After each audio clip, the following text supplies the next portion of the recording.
In today's video we're going to change a bit up in my pond, in my garden. The small pond, it's 1500 liters and I'm lucky. This year we already had like 2 flowers on the irises, 2 on this one and 1 on this one. And on those irises over there, I'll give you a close-up, we are starting to have like 4 purple flowers. And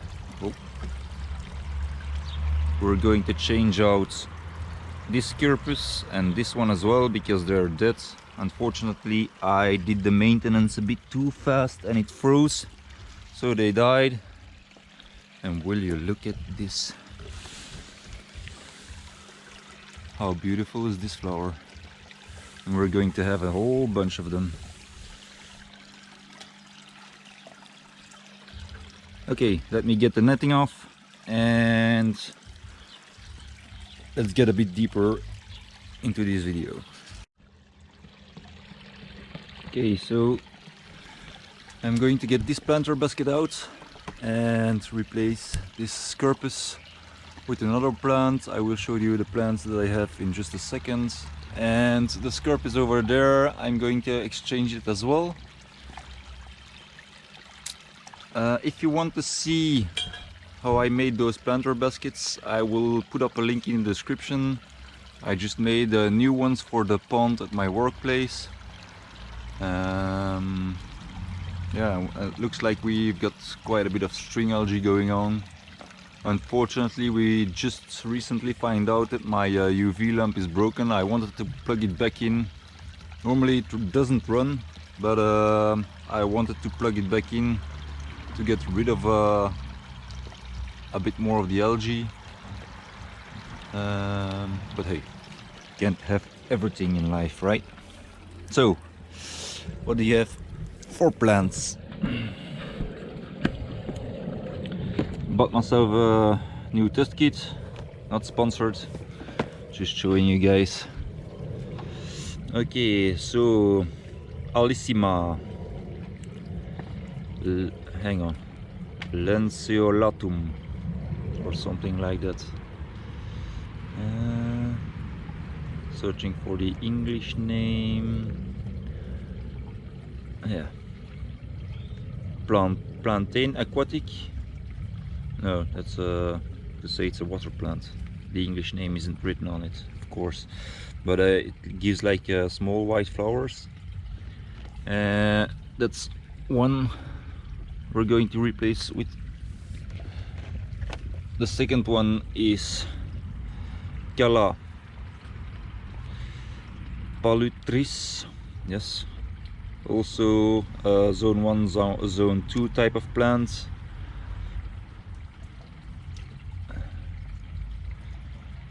Bok arum, not sure if that's the English name. And it gives like those nice white flowers as well.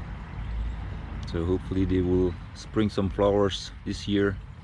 There's already quite a bit of growth on them. And I got myself a Rotala indica. English name would be Rotala. Okay, and this one I'm not going to set in outside of the pond, but more at the bottom of my pond. Should be fine. It's a zone 2, 3, 4 and 5 plant. So I'll get everything prepped and I'll show you guys then.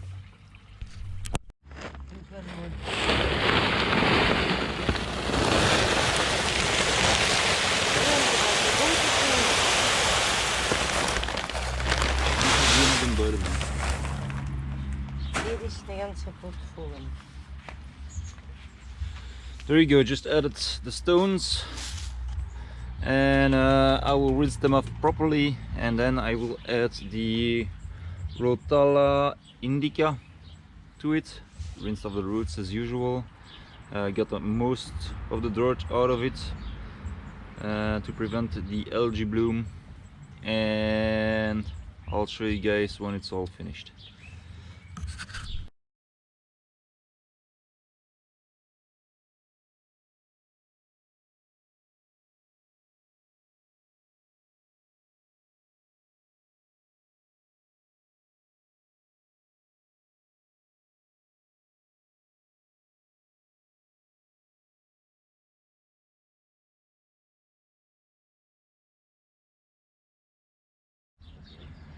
So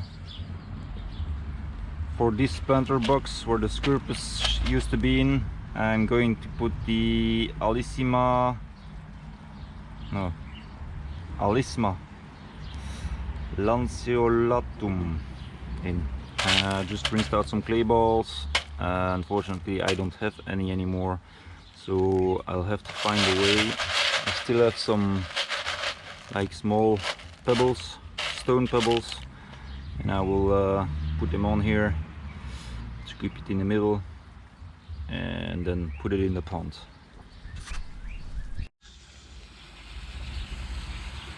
So this is one of the old scirpuses. I've put a tray underneath it because I think that when I will pull it up, as you can see, a lot of clay balls come out as well, and I'm trying to get it separate from, there we go, and then just get the clay balls off. Yeah, a bit gooey. And then I will put in the other plants as well, put everything back in the pond, and I will be back with you guys in just a second. Okay, so it's a good thing that I got these scirpuses out, because the smell, guys, oh, and I think that's why I had like an algae bloom in the pond, because the decaying plant matter adds like an extra spike of ammonia, and therefore as the nitrates circle, get a bunch of algae. So just make a small hole, push it in. That's the easiness of these planter baskets. Rinse off the roots, just exchange the plants, and you're all good to go. There you have it, and all the plants are ready. Hang on. All the plants are ready to be put back in the pond.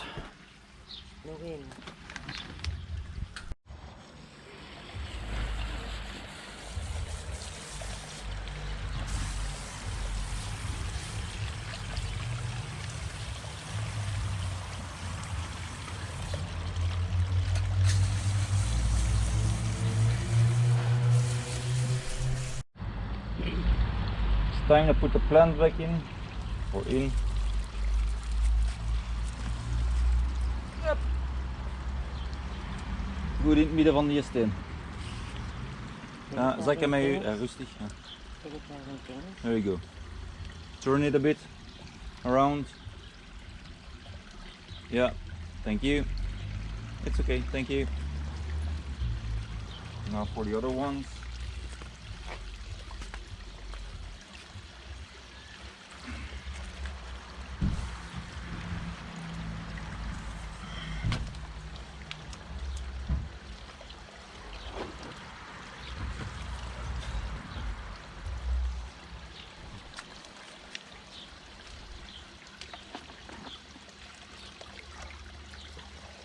There we go.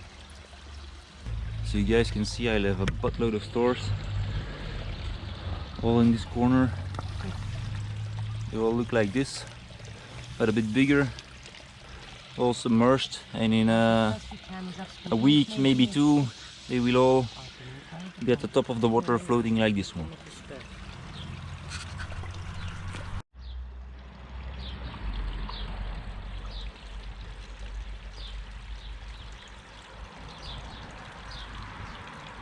Perks of having a daughter that likes to help out. She's picking algae from the sides, string algae.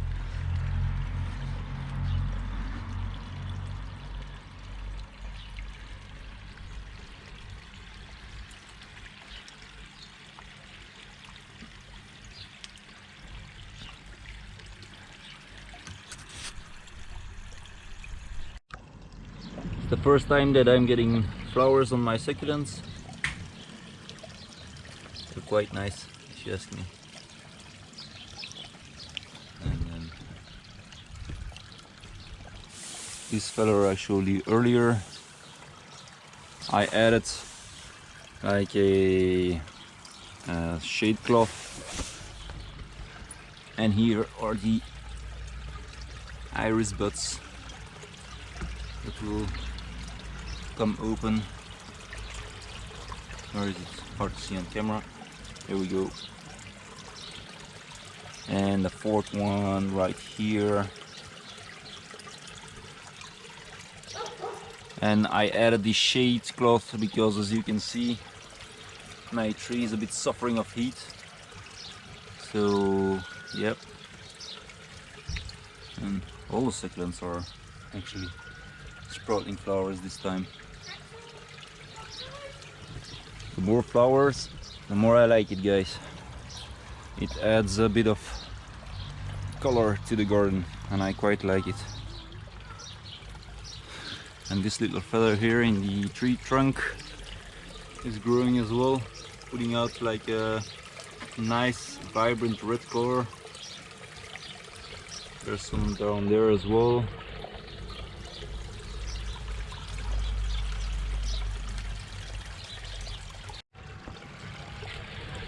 There you have it, all done.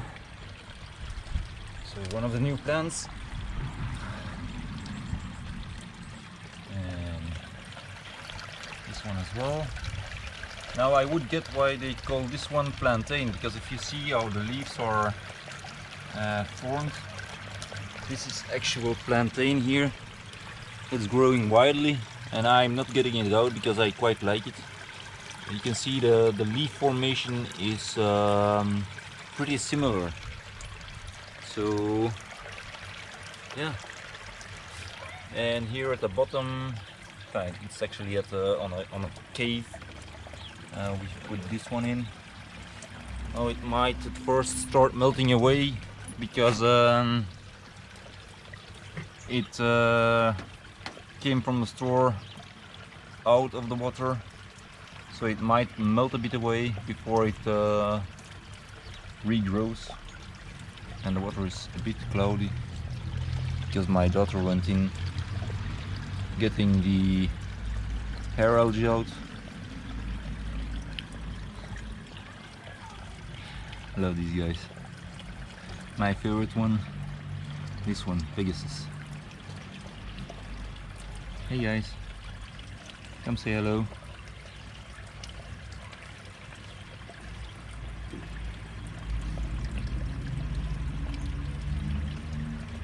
Hey Bibble. You can almost pick them out of the water. I wanted to thank you guys for watching. If you liked the video, don't forget to smash that like button. And if you want to see more videos like this, subscribe to my channel and hit that bell to be notified every time I upload a new video.